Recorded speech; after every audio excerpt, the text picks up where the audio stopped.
I'm Inez Stepman. I'm Ben Weingarten. I'm Amber Duke. I'm Jeremy Carl.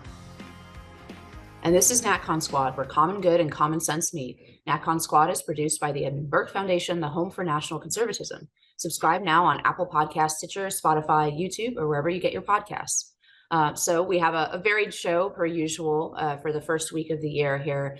We're going to kick it off with, I think, the most important domestic political story, keeping Trump off the ballot in multiple states of the union. We are very pleased to have Jeremy with us today to talk about that. Then we're going to kick it over to myself. I'm going to talk about the potential legal case building out of Texas and Governor Abbott's attempts to enforce any semblance of immigration law on the border. Then we're going to kick it over to Amber to talk about the Ohio governor caving to the trans lobby, refusing to sign a very basic bill defining sex in sports and forbidding sex change for minors. And then finally, we're going to close it out with Ben as to why Obama has weighed in and both publicly and then especially behind the scenes in the battle over the resignation of Claudine Gay, the president of Harvard. So with that, I'll toss it off to Jeremy to kick us off today. Yeah, thanks, Inez. And I'm glad you mentioned that this is the most important domestic issue, because I think it is. And in many senses, it's to use kind of the left favorite terminology. I'm really disturbed that we're sort of normalizing what's going on because there's nothing normal about the sorts of lawfare that we're seeing against Trump right now. Most recently, the Maine Secretary of State on December 28th, moving unilaterally. This is an unelected official to kick Trump off the ballot because of an alleged insurrection. I'll go further, and I think even the right is in denial about this to some degree. To me, we cannot have a free and fair election at this point in 2024. Now, that does not mean I'm not blackpilling here. It does not mean I do not think the right can win. Lots of times you'll see opposition parties win elections that are in varying ways rigged, but just the level of completely illegal lawfare that we're seeing right now against the candidate who is leading in the general election polls, it just precludes, even if it stopped tomorrow, we wouldn't have a fair election. Trump has had to spend all of his time defending himself against this sort of thing.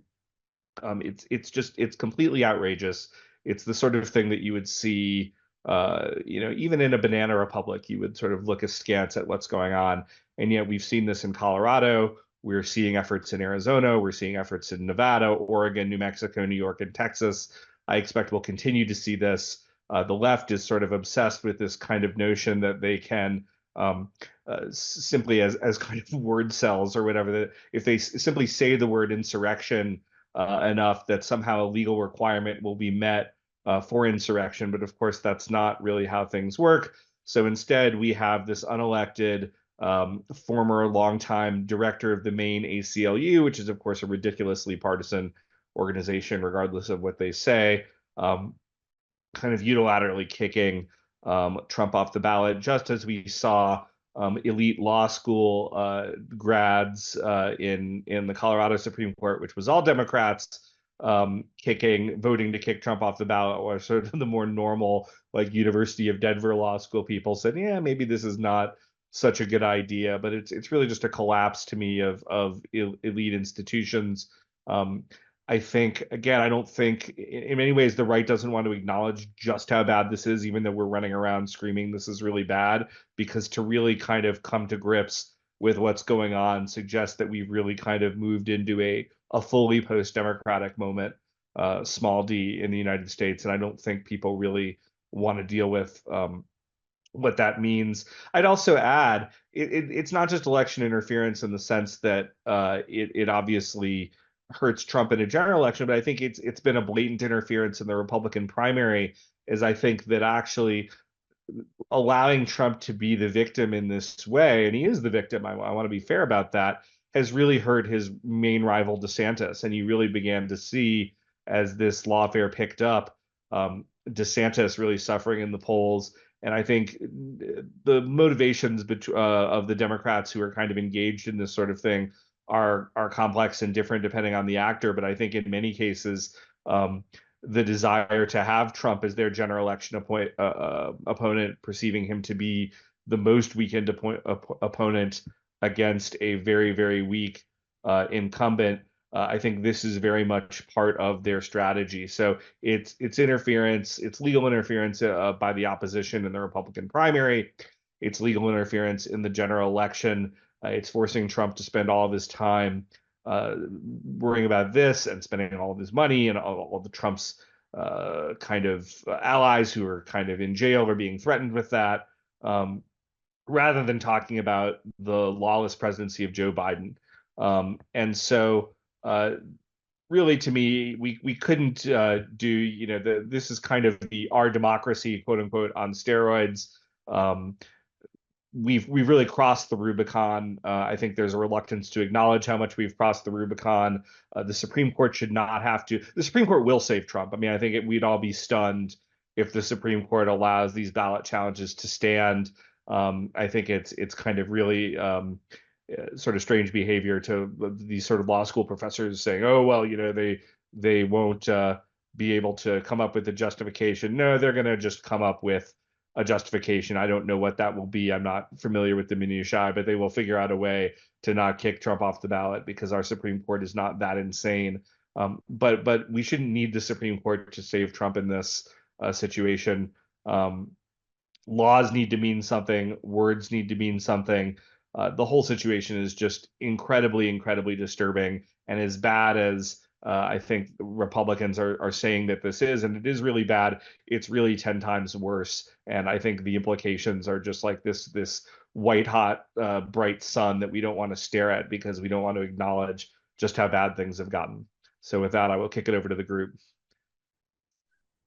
Yeah, just a few points. One, on the specifics of this, it seems pretty clear to me. I mean, obviously, I'm not a Keel Amar, I'm not a 14th Amendment scholar, and I'll take it one notch back in terms of focus to 30,000 feet in a moment, and all the implications that Jeremy's rightly pointing to. But on the substance of this, it seems pretty clear to me. Section 5 gives Congress the power to effectuate this. Congress has effectuated it twice, right? Because the obvious question after this was passed, right, is what does insurrection mean? This is not the first time that we've considered this question. Obviously, after the Civil War, we had to consider this question.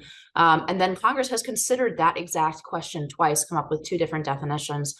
First, in the 1880s, has defined insurrection as basically allowing the DA to bring either civil or criminal charges for insurrection. Again, bringing that before, into a court, though not necessarily in front of a jury. Anyway, so that was the definition until the 1940s. Then they federally defined that federal crime of insurrection. So they defined insurrection in the law. That was the effectuation of this power, right? And Trump has never been charged with insurrection, let alone convicted of insurrection. And given the fact that these DAs obviously are trying to throw anything against the wall to try to make it stick to Trump, but the fact that even Jack Smith won't charge insurrection, I think shows how absurd this sort of, as Jeremy says, legally, two law professors, a handful of law professor word cells constructing this theory on such fundamental questions, even pre-constitutional questions that go in some sense even pre-political, right? When the political process breaks down, politics is war by other means, or people find other ways to resolve their differences. You are really playing with the forces that create civil war here. Not to sound dramatic, but I think it's an accurate description. And that's, I guess, my second point is that all of the examples that one can point to from this, in this debate, there's a reason we keep going back to the Civil War, Confederate officers after the Civil War, by the way, many of whom did go on to run and hold office, right? So we keep going back. It's almost like the left thinks that they can treat the right as a vanquished foe in a civil war without actually fighting the war. That's what this seems like to me. And it's almost as though they imagine that 75 million Trump voters will evaporate if they take Trump off the ballot. What they're doing here is something pre-political, or perhaps post-political would be a better way of describing it, right? This is the evisceration of the political process and the direct application of force, essentially changing the law by force. And yes, we have precedent for that. We also fought a very bloody civil war to do that, right? One side ultimately imposed its vision on the other side, but the cost of that was a civil war. And it's almost like they want to circumvent that and go to the end and sort of directly impose a political vision that is opposed by half or more of their countrymen, right? So this is real serious stuff. I also hope that this will be struck down. But yeah, that's my depressing 2 cents to open the year. I think that's very astute, Inez, to say that this is a post-political move by the left, because if you look at it from a purely political standpoint, there's no sane strategy behind it. The polls that have come out thus far, at least in the past few months, have held that even among voters who view quote unquote democracy, whatever that means when you're polling voters, it's a completely useless question anyway on a poll. But if you polled voters about democracy, it turns out that President Joe Biden only holds a 3 or 4 percentage point advantage on voters who trust him more to preserve democracy as opposed to former President Donald Trump. So if the point of all of this lawfare against Trump is to paint him as the anti-democratic fascist, as we've seen in these media headlines that have become awfully trendy among the Atlantic, the New York Times, and the Washington Post, it's just, if you were a political strategist, you would look at that and say, this makes no sense, because this is not where Biden has most of his advantage. He doesn't even really have much of an advantage on abortion either, which is a separate question. But the fact that they're putting that aside, just basic political strategy, is very indicative of the fact that this is more about adding another hurdle to Trump and treating him as if he's already been defeated, as Inez rightfully pointed out. I think it's clear that defending democracy clearly means disenfranchising millions of voters in the political opposition, while calling the political opposition authoritarians. And obviously, as we've mentioned ad infinitum here, this is all about projection in many ways. It's clear that the left does not care about politics at this point if they want to shackle and jail, in the process gag, and here simply remove from the ballot the political opposition, chill anyone who would dare represent the political opposition in a legal context, probably go after any donors behind them, etc., and not only treat conservatives and MAGA world and everyone who is non-progressive as neo-Confederates, but domestic terrorists as well, for that matter, while of course real terrorist groups can operate pretty much with impunity here. We can talk about the merits of the disqualification arguments. I think the merits are really besides the point, and that's what all the lawfare is about. The lawfare is about laundering political warfare through a court to try and legitimize and create the appearance of legitimacy, and normalizing the completely and wholly illegitimate, and take the political process out of the political realm. We could talk about, obviously, the Colorado case. There was no due process. It was a sham Soviet-style show trial, ramming through of a decision that the 14th Amendment, Section 3, doesn't necessarily apply to a president. It doesn't clearly in the text of the 14th Amendment. The fact that, ironically here, the states have kind of turned this amendment on its head, because this was about federal power and subordinating state power post-Civil War. But here, Democrats, of course, are for states' rights to the nth degree. So, obviously, it's a joke legally, but it's a very real and perilous situation for America when the legal system has been completely overrun by political zealots. And while the Supreme Court, I totally agree with Jeremy, it's sad that we even need to look to the Supreme Court as a backstop here. It's a dire indictment of lower courts. But the sad thing is, while this may be a layup case for SCOTUS, I expect many other cases, and we already know many other Trump-related cases are likely to come before it, whether it's on presidential immunity, whether it's on obstruction of an official proceeding, et cetera. And while this may be a layup for the court, how will the court rule in the other cases that ultimately are to come before it? And I think part of this process, as I've argued before, is about putting maximum pressure on the court to either cause it to bow and submit to the left in some of these other cases, or to completely delegitimize it. And I think ultimately, if the court does stand strong in many of these cases, we may see a nullification type crisis in this country, clearly a constitutional crisis as well. So that's my prelude to 2024. I think it's going to be one of the most tumultuous years in the history of the country, and I don't think that's going to prove an overstatement, sadly.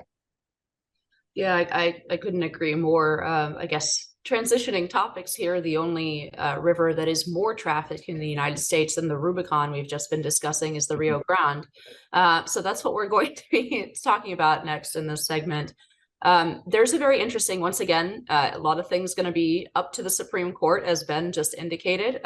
There is going to be a very interesting case building here over who has the power to enforce the border. This is going to be almost, well, let me take a step back and say, so Texas, in the final weeks of the year, in a special session, has passed a series of state laws that have effectuated, essentially are a last-ditch attempt to try to stem the record-breaking flood over their border and across the Rio Grande from our southern border, right, of migrants and of many other people. There was an arrest over the Christmas break of somebody who came in, a potential terrorist that came in through the border. So leaving all of that aside, I'm sure my co-panelists will discuss some of the natural state of how bad the border is, but I want to bring to the attention of our listeners this potential Supreme Court case that we'll be building.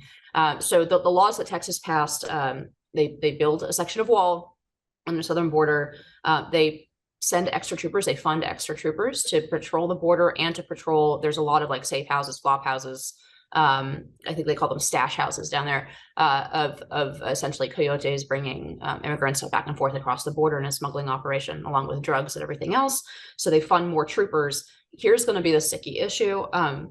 It makes it a state crime to cross the border, but then makes under remedies. It allows the judges in Texas to essentially suspend sentence if the defendant agrees to return to Mexico, right? So makes essentially deportation a consequence of the crime, or an alternate consequence of the state crime, now federal crime, of crossing the border. And then increases policing as well with those stash houses that I've mentioned. And so it increases the sentences for running one of those houses. Texas apparently has had problems with almost like city level, like these kind of illegal cities that have sprung up around the border where illegal immigrants are going to. So an attempt to police that side of their own border.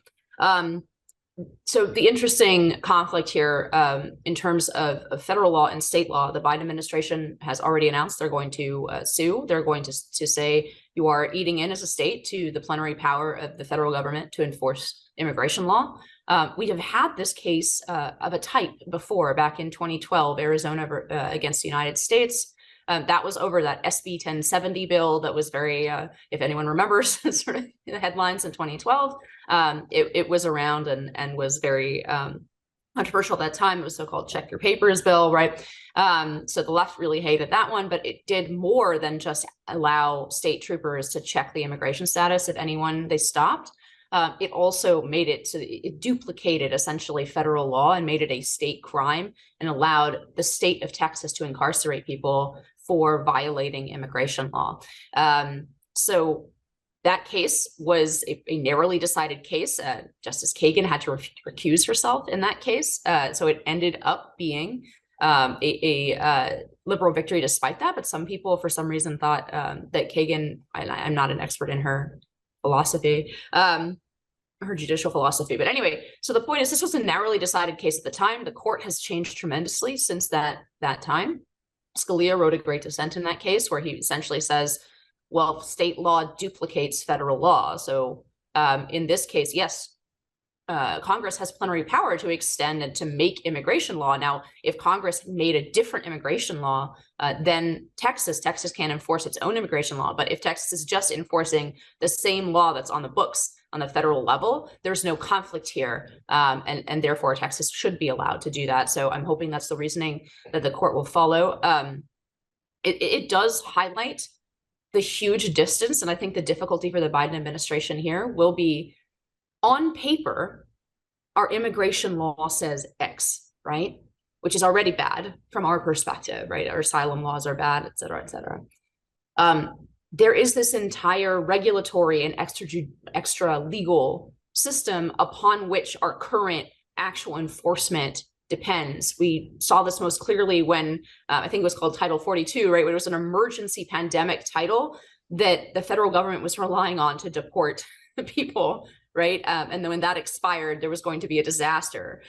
So there's this huge separation between the fairly minimalistic words that were written by Congress and this entire regulatory state and what's possible for the executive to do, what's not possible for the executive to do in the case of Biden, who wants to circumvent the federal obligation to enforce immigration law, right? So especially with the court being so skeptical these days of this essentially administrative state governing apart from the words of Congress and usurping the powers of Congress, I think this could end up being a very important case to watch for a variety of reasons.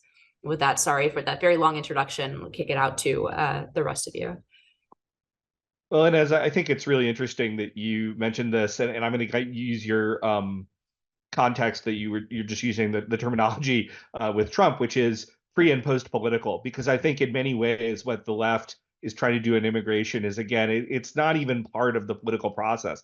They've simply decided to ignore the very clearly written law, to not have a border. And the question becomes, when you have such a fundamental breakdown, and you broke down the legal minutiae very nicely, but when you have a situation where the federal government is simply saying, hey, you know, like, we don't really care what the law is, we're just not going to enforce, we're just going to let everybody in, does the state really have any recourse to, as you said, kind of a Scalia fashion, to basically enforce the federal law when the federal government refuses to do so?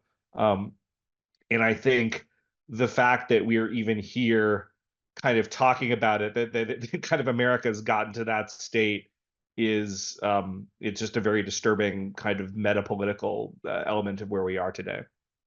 I think it's fascinating as well, the way that we talk about these Democrats who are sort of bucking their party, but not really, right? Because you have the Chicago mayor, you have Eric Adams, you have Democrats in Congress like Henry Cuellar, who are from border states, who are saying, yes, the border is a problem. Yes, it's a crisis. Of course, they never said that when it was actually border states, besides Henry Cuellar, who had to deal with the consequences. It was only when they were all put on trains and buses and planes and sent to their cities. But what is their solution when they're talking to their own party about what they want to change? It's never to actually tighten border security. It's never to reduce the number of migrants who are coming. It's give us more money, give us more resources, also increase the processing time so the people can come in even more quickly in an actually more, I guess, legal way, in the sense that they're actually going through a process as opposed to just walking into the country. And then give them work permits so that they can undercut American workers. And of course, Biden is like the most pro-union president, or whatever it is that they say. So it's just, I think we need to be a little bit more skeptical and a little bit more aggressive on these Democrats who are supposedly bucking their party, when their solution is actually just to make it easier for people to come in and to give them even more benefits and incentives for them to do so. I'll just say briefly that we should clearly state every time this issue comes up that the Biden administration's policy is invasion. That is the immigration policy. If that's not an impeachable act, I don't know what is an impeachable act, but obviously those in Congress don't seem to have the stones to do anything about it. Ultimately, we can talk about all the different ways that immigration is being used to drive the left's agenda. One that doesn't get enough attention, but that I always like to bring up, is that in apportionment for House seats, apportionment is dictated by the number of people in a place, not the number of citizens in a place.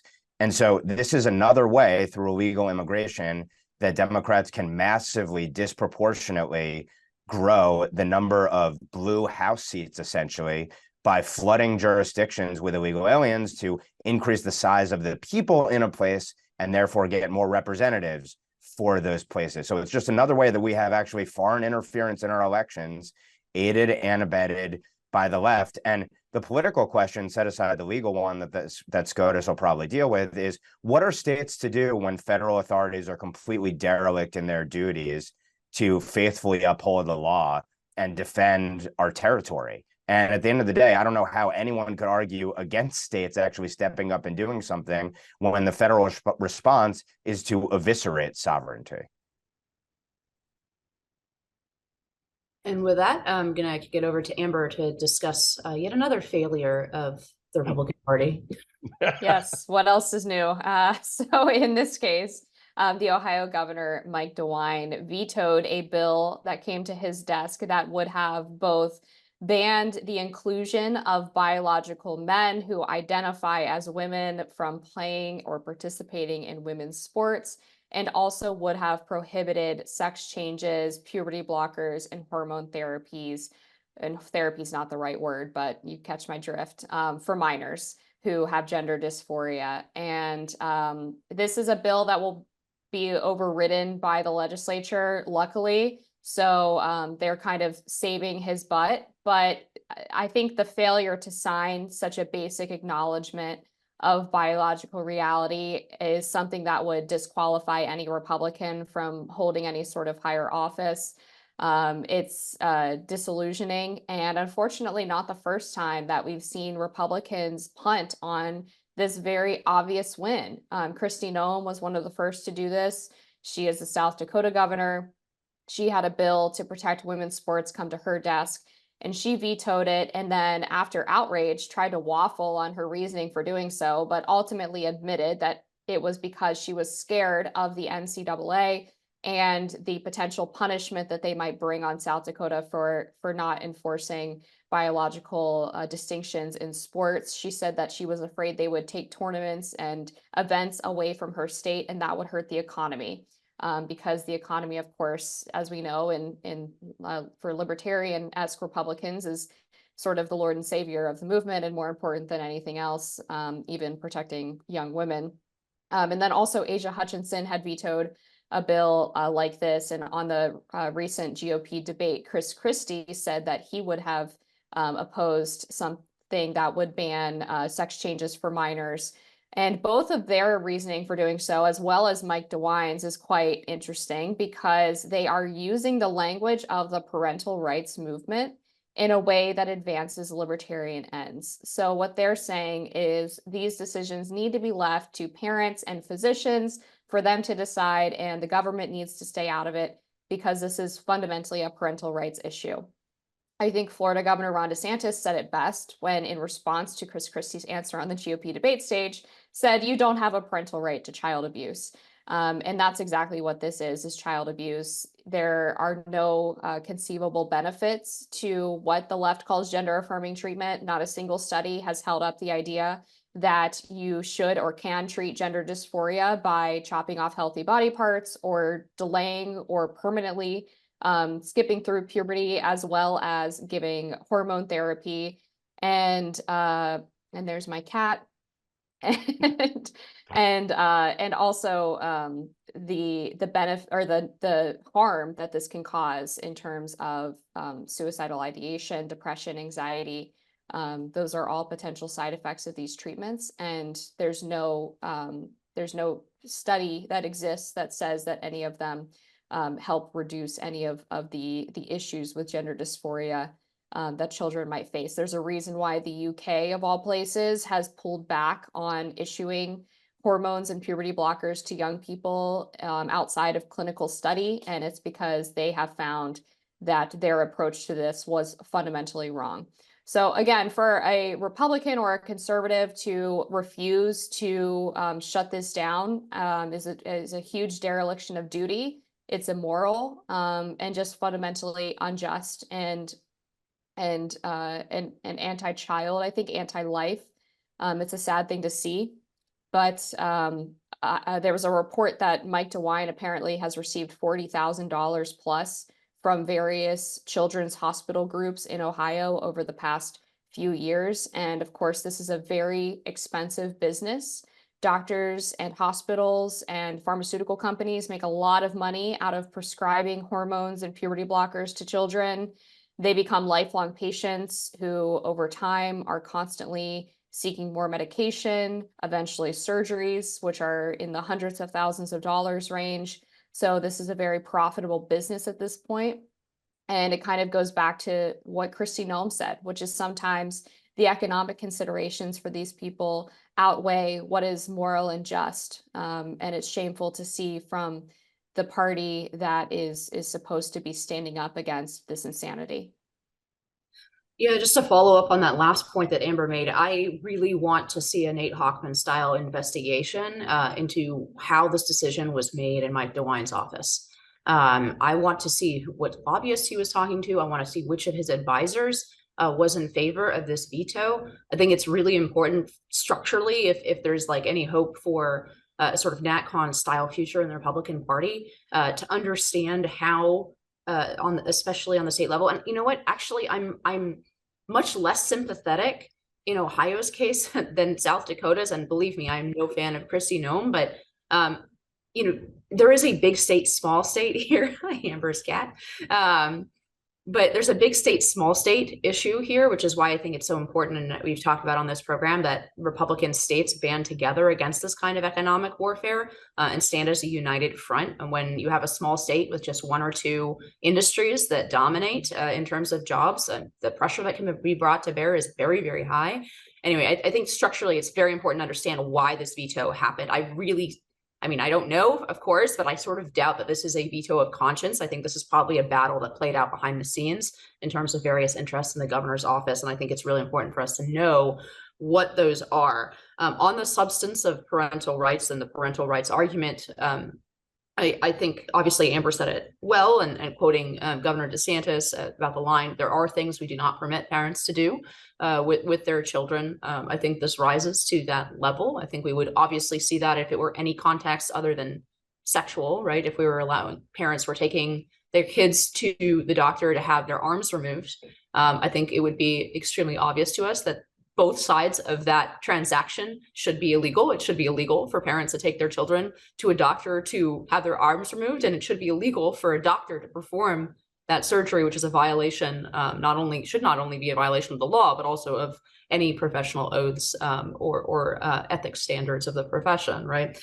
But it is worth thinking about, I think, the physician side of this. I think that's one way to cut through the way that I did with that example. I think that's one of the ways to cut through the parental rights argument, is say, like, do you think a doctor should be performing on on minors, surgeries or hormonal therapies that have these effects? Like, how? Because I think it's a useful, anyway, I think it's a useful rhetorical exercise to focus on what the obligations and the laws controlling the doctors are in this instance, because to me it seems like an obvious something like should obviously be illegal as a service for a doctor to offer.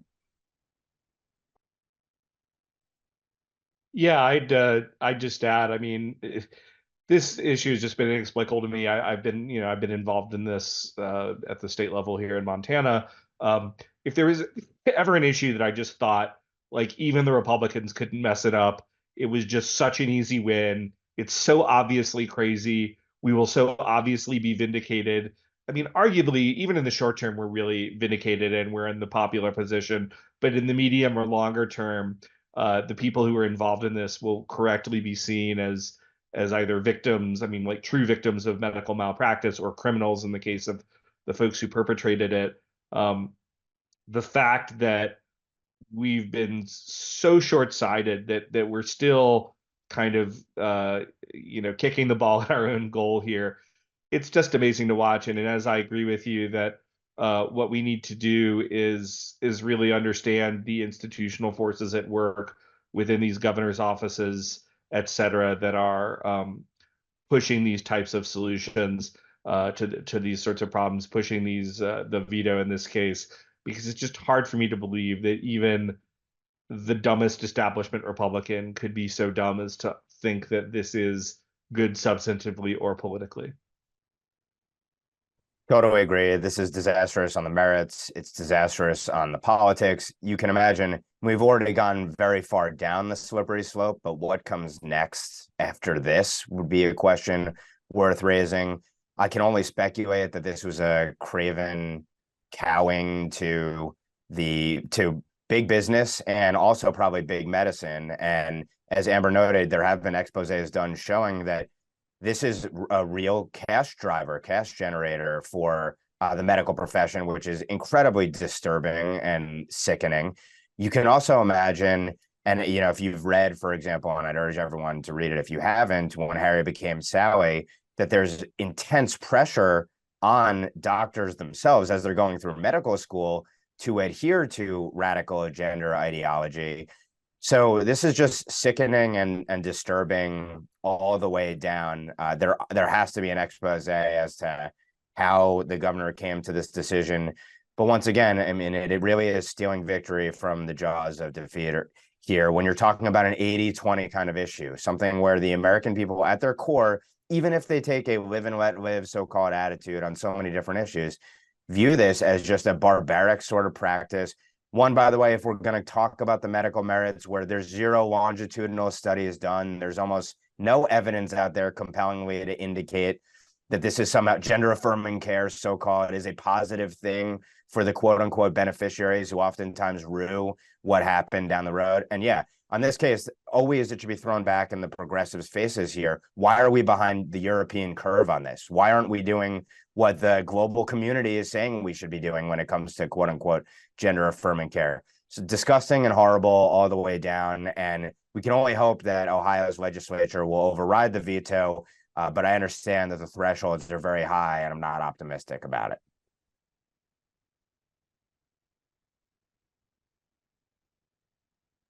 I was just going to let Ben continue to transition. Yeah, I'll just keep riffing. No, yeah. But it's giving us a whole new reason to Google Obama and gay together. So, well, I don't even know how to follow up that introduction to the segment, but I will give it a shot here. There's also the latest in the Claudine Gay saga at Harvard is that there are more plagiarism allegations coming down. The most recent count is around 50 alleged instances of plagiarism in her record. I think 8 of 17 published works show indicators of there being plagiarism. This probably in many ways is a great reflection of what a top university administrator, their academic record actually would look like based on the criteria and the merits that big schools are looking for, prominent schools are looking for. So that's one point that we can make about l'affaire Gay. But it came out over a week ago that Barack Obama had privately been lobbying on Gay's behalf. I actually reached out to the reporter behind that story at Jewish Insider to ask if this was before or after the plagiarism allegations started to come down. The reporter indicated that based on his reporting, that this Obama support had come before the plagiarism allegations, but he hasn't retracted his support for Gay. So we have to imagine that it still stands. And there was a lot of speculation as to why Barack Obama would wade in here. One element of the speculation is that Penny Pritzker runs the Harvard Corporation, which is essentially the board that led the search process, which picked Claudine Gay out of, I think, 600 prospective presidents for Harvard, and that essentially Obama's trying to protect Pritzker here for a disastrous decision on the merits and in terms of the optics.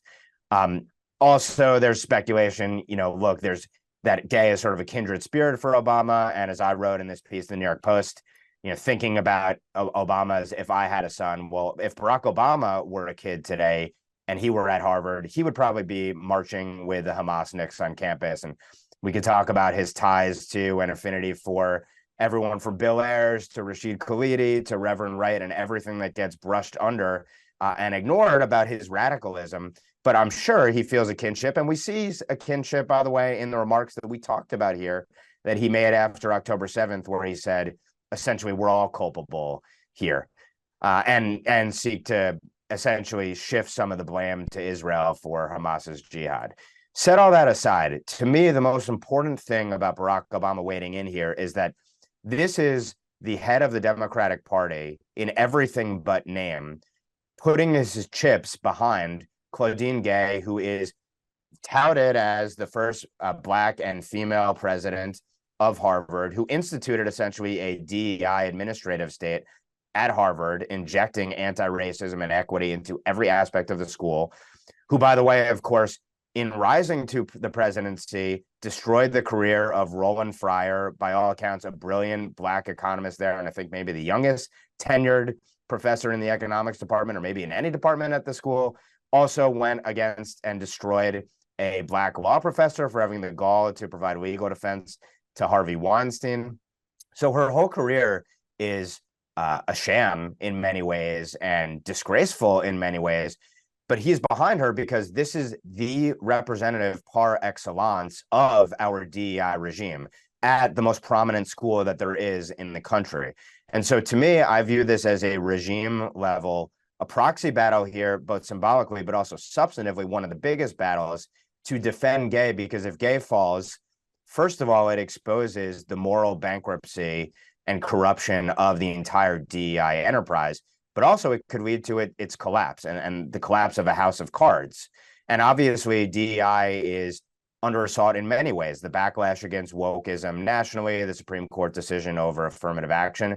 So I think that Gay, or rather Obama getting behind Gay, is taking a stand for the regime, which is obviously critical for indoctrinating and credentialing the next generation of radicals. DEI is an organizing principle for the intersectional alliance on which Democrat power is based. And then ultimately, of course, DEI is all about engendering this conformity and building an army of leftists to go out and dominate every single institution. So Barack Obama getting behind Gay is Barack Obama standing up for the DEI regime. And that, I believe, is the real importance of the story of him getting behind Claudine Gay. And then more broadly, the Jew hatred that we've seen fomenting and exploding on college campuses is the glue that holds, in part, as I've argued, the progressive and Islamic supremacist intersectional alliance together. But it's also a direct byproduct of DEI itself. And you can extrapolate from hatred of Jews and hatred of all whites as the oppressors and Ashkenazi Jews as the oppressors par excellence. And then also the hatred of Judeo-Christian Western civilization, which is ultimately at the core of DEI and the woke movement itself. So this is a battle that is about far more than Claudine Gay or Harvard, but it gets to ultimately our ruling regime itself. And that's why I think it's so significant that Obama has waded in here. So with that, feel free to pick at any aspect that I just raised. I think we're going to be talking about the issue of the universities and the corruption and the moral bankruptcy of the universities and what Republicans mainly are going to do about it over the next year. I think it's imperative that we keep the pressure on to not let the issue just die as we go into the new year, but rather to really drive it home. So with that, if anyone wants to jump in on any aspect, feel free. Yeah, this is the only bright spot in what Ben rightly, I think, and I agree with him, looking forward. It's hard to see how this is not going to be an incredibly tumultuous political year, given the election and all the things we've been talking about in previous segments. This is the only bright spot for me. I can imagine in the next several months, for example, Republicans being able to come together to at least pass among Republicans, right? Which would already lay down a marker for what Republican policy is. Just to throw out one example, either attacks on universities, as I've discussed, or a rider, a DEI eliminationist rider on federal money, the way that some states have put riders saying you cannot use state money if you have a DEI department, right? Basically fire all your DEI staff or you get no money. That's a mandate that universities will tear themselves apart over. They are dependent, they are vulnerable, they are dependent on federal money. They need it in order to operate. And I'm very optimistic about how this is going forward. And actually, contra Chris Rufo, who, he's probably right because his political instincts have been proven to be absolutely impeccable. And he's been one of the greatest and most successful activists on our team. I love Chris Rufo, to be clear.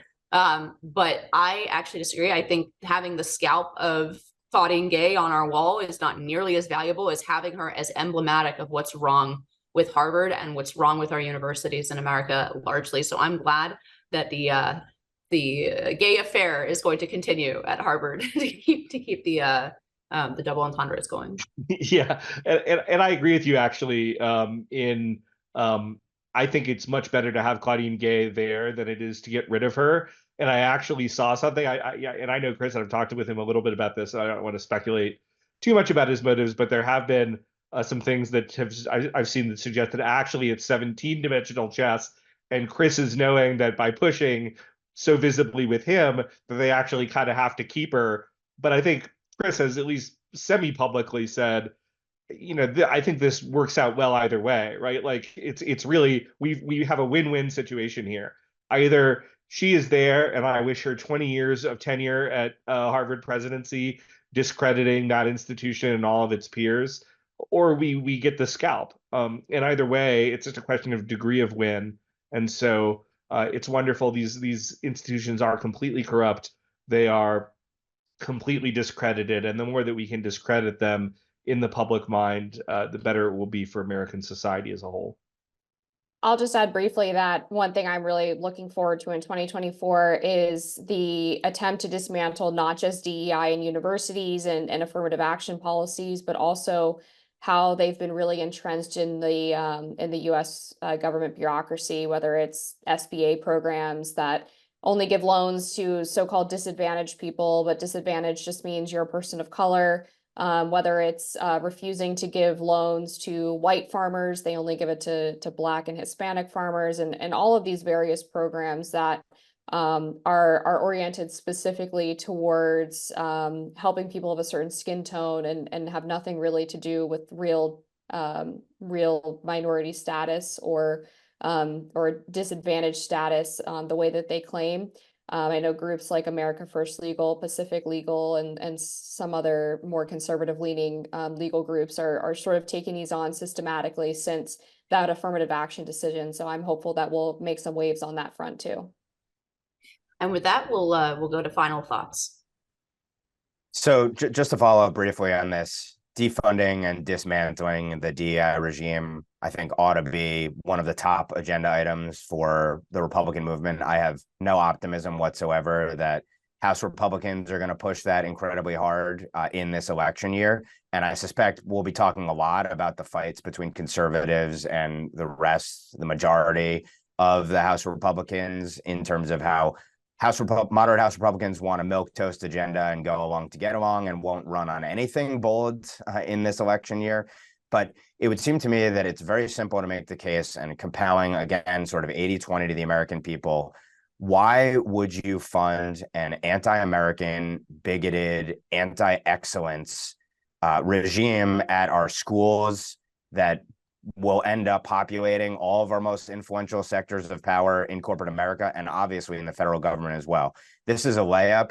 I hope House will minimally do the oversight to expose the rotten corruption, but then actually present a policy agenda and make Democrats defend the anti-Americanism, the anti-excellence, and the racism that's inherent to the regime that they have put forth and perversely imposed upon the entire country.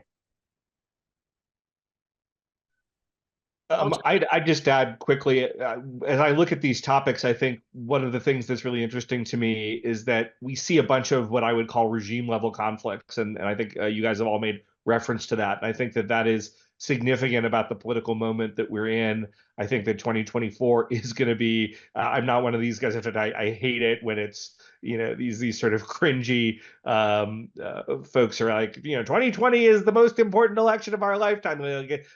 I don't necessarily even think 2024 is the most important election of our lifetime, but 2024 as a political year may be the most important political year in our lifetimes in ways that I think are just hard to anticipate how it's going to play out. But I think this regime level conflict does suggest to me that the frog is being boiled, and we're the frog, and they've been boiling us slowly for a long time. But now the left has perceived, for whatever reasons, that they need to speed up the boiling. And the question is, are we going to hop out of the pot and say, oh my gosh, this water is getting hot, and we've sort of woken up to the situation and the danger of the situation that we're in, both for the Republican Party and as a country.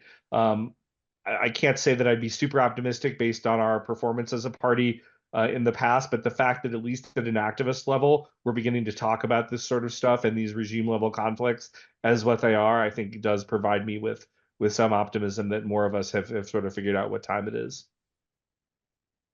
Yeah, it sounds very specific and petty after that sum up that Jeremy just gave, but I have two real brief parting thoughts. One, keep an eye on the continuing Palestinian protests, pro-Palestine protests in cities across the country. It's very clear to me this is now much broader than the Israeli-Palestinian conflict. It's an anti-Western protest. It's also the current thing that, street level Democratic left-leaning activists are all about today. I mean, it feels a lot like 2020. It's slightly tamped down still, in my view, from that.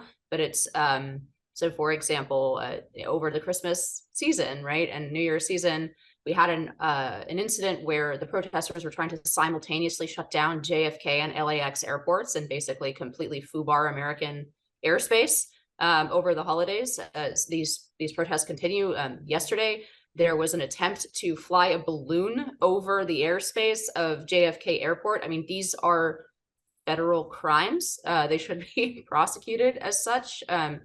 I mean, we throw out the words domestic terrorism all the time, but it's attempting to forcibly shut down the nation's airports is at least there's a colorable argument that that's domestic terrorism. So I think those things are going to escalate. I think there's no indication that they're slowing down. It happens several times a week that a bridge gets shut down in New York City or whatever else. So I think it's worth keeping an eye on.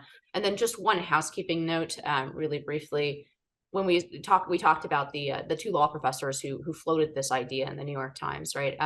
There's a lot of hay being made out of the fact that they're FedSoc members, like by people who don't understand how the Federalist Society actually works. Like, yeah, these are two like never Trump sort of lefty Republicans who are lawyers. If you're a lawyer, you literally just you send $25 or $50 in, you become a member of the Federalist Society. So a lot of people, I've noticed the left making a lot of hay out of this and saying like, even the Federalist Society thinks that this is a reasonable argument.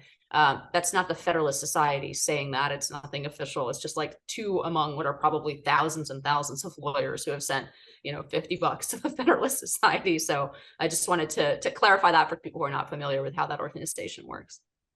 And I'll close just by flagging something of a controversial media moment that happened on the New Year's Eve broadcast on CNN and CBS.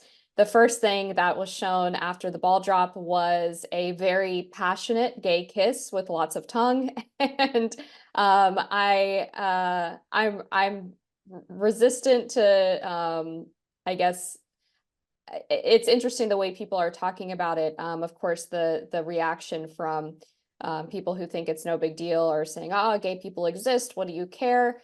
And I would just say that whenever a very minority sexual orientation or position is advertised reflexively as the moment or the primary case in a big cultural event, we have to ask ourselves why that is. And that was a deliberate choice. You can see that this couple was pulled out of the crowd and given some very suspicious corporate advertising Planet Fitness hats to wear while they had the kiss. And so I just think we should ask ourselves why CNN decided specifically to publicize that kiss.